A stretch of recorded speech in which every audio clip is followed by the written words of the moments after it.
face your fear and fear disappears. Do you believe that? Me neither. But one of the great early pioneers in teaching us all that that statement is true, and it is true, and helping us to learn from the truth of the statement about what we can do to better our lives and the lives of other people, was an Australian woman named Claire Weekes. Born in 1903, Claire Weekes was one of the first women in Australia to get a PhD in the sciences. However, just as she's about to claim the PhD and go on with her life, she gets ill. And the doctors tell her she has tuberculosis. Poor Claire just fell apart. She was in despair because in those days, tuberculosis equaled death.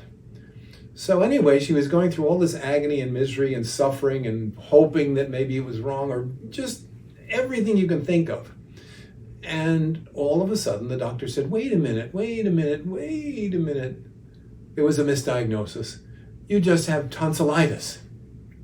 So Claire recovered from all of that and said to herself that she would learn from the experience and use her knowledge to improve the lives of other people, to teach.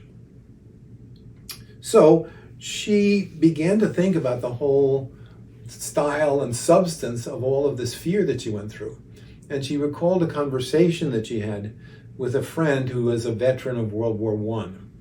And the friend told her about the terrible bombardments they used to have on the Western Front. And the name of the syndrome that the troops talked about was shell shock.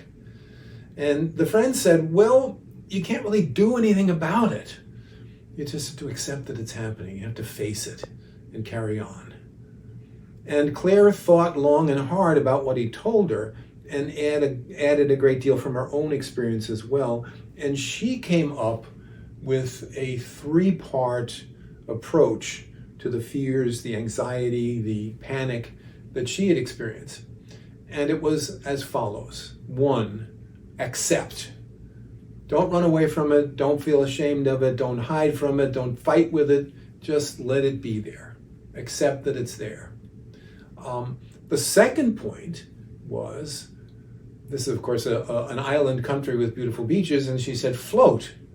Get out there on the water, float. You go a little bit up, you go a little bit down, you go forward, you go backward, and so forth. You and your floating toys are all out there floating, and this helps you to cope with the situation. And then finally, let time pass. You won't get it all at once, but you will get it if you allow and you let time pass. So Claire began to work with this approach in her treatment of patients, and she also began to write about it.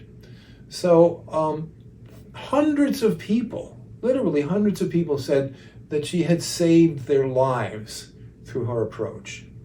And there was one person in particular, a young woman, who she felt that her choices were a lobotomy or working with Claire and succeeding. And she chose, thank God, to work with Claire. And she was healed. She was cured. And literally, her mind and her life were saved. So Claire wrote 5 books about this basic subject area. The first of her books, Help and Hope for Your Nerves, sold over 300 copies in Australia.